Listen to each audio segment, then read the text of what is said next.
The Shark Deck.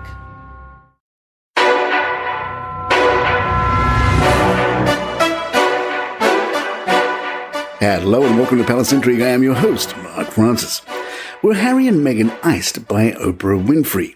Many celebrities were at Oprah's recent birthday bash, but the list did not include Mr. and Mrs. Spare. It was Oprah's 69th birthday, and she celebrated with the likes of Kim Kardashian, Sharon Stone, Heidi Klum, and Jennifer Lopez.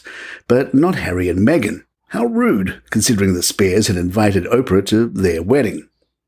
Christopher Anderson, author of The King, told Fox News Digital, "There's a good reason why the mother of two has stayed out of the spotlight. I have to be honest, I've interviewed Oprah several times over the years, starting when she first burst onto the national scene in the 1980s. If there is one thing Oprah is, it's loyal. I think people are reading a lot more into this supposed snub than they should. My reading of the situation is that both Oprah and the Sussexes realize this is a very delicate moment for Harry and Meghan as we approach the coronation of King Charles. Appearing at such a glitzy, high-profile event with Hollywood A-listers to honor Oprah is not what the Sussexes need right now. That would certainly rub King Charles the wrong way, not to mention an already hostile British public. I'm certain Harry and Meghan remain on friendly terms and are keeping the whole Oprah H&M thing on the down low." Royal expert Kinsey Schofield told Fox News Digital, "I live in Los Angeles and have spent years in PR. Word on the street is that Harry and Meghan aren't invited anywhere because all eyes would be on them and it would distract from the cause or event. The reality is that they are seen as drama. They are also considered untrustworthy, and a private conversation you have with them could end up repeated on a podcast, a reality show, or within a book." Yahoo suggests that Harry and Meghan might have expected a better reception following the release of Spare. Royal expert Victoria Arbiter told The Express, "It's very difficult to speak for Harry and Meghan in terms of what their overall objective was with the Netflix docuseries, with the book. I think Harry, with his book in particular, was very keen to get his side of the story across, so mission accomplished in that regard. He doesn't hold anything back, as anyone who has read the book knows. He's very willing to share every facet of his life. In that regard, I think, yes, he has achieved his objective, but I don't think the book was received quite how he was hoping.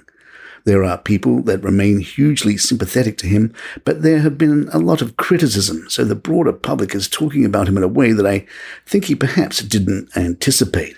I think they thought there would be a similar level of sympathy to that following the Oprah interview, so I think they probably have been quite shocked. Americans in general are a sympathetic bunch, and I am generalizing when I say that, and I think Harry and Meghan have enjoyed that level of sympathy that they perhaps weren't given in the UK. But I think they will have been shocked by some of the negative pushback. I don't think that it was expected at all." Trauma specialist Danny Reeves accused Prince Harry the Spare of trauma dumping. He told The Mirror, "Trauma dumping is a term used to describe the sharing of a trauma with another person without their consent. The whirlwind of media following Harry and Meghan's documentary and television interviews and the release of Harry's book could be perceived as trauma dumping on a mass scale. The focus here should be on how many other people who have experienced the death of a parent may be being triggered. I want to share how this could be impacting so many other people who are struggling with their own grief from the past and who have not consented or wanted to hear this information. With so many people believing the purpose of these trauma stories is for financial gain, whether that is the case or not, Harry has already seen his popularity slide. Harry is in the midst of a well-thought-out PR strategy, working to raise as much awareness for his documentary and his book as possible. Harry's story taps into that primal desire of the public to hear the story of someone who goes from tragedy to triumph. Whatever you think of him, he is a victim of many traumas in his life. Even though a former member of the royal family, members of the public may struggle to relate with that. So his portrayal has to be carefully considered and might have been handled better by his team. It may have been wiser to give greater warning and caution to those who are sensitive to those subjects. Palace Intrigue will be right back. Australia has decided to remove the monarchy from their banknotes. The central bank said its new $5 bill would feature an indigenous design rather than an image of King Charles III.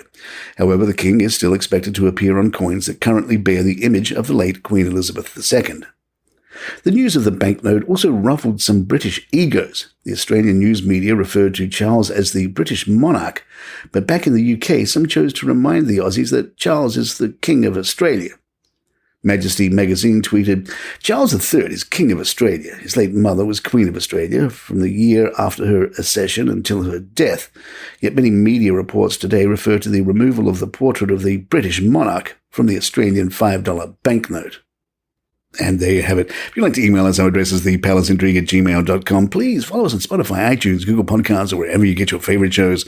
I'm Mark Francis. My thanks to John McDermott. This is Palace Intrigue. Good times.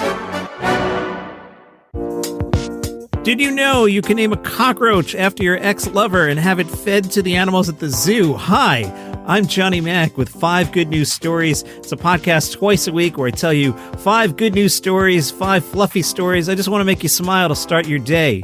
I can tell you about a cat and a rabbit that fell in love, or I can tell you how porta potties are about to be a lot less horrible. What kind of show is this? It's called 5 Good News Stories. The number 5 Good News Stories. Follow it, Apple, Spotify, YouTube, wherever you get your shows. 5 Good News Stories.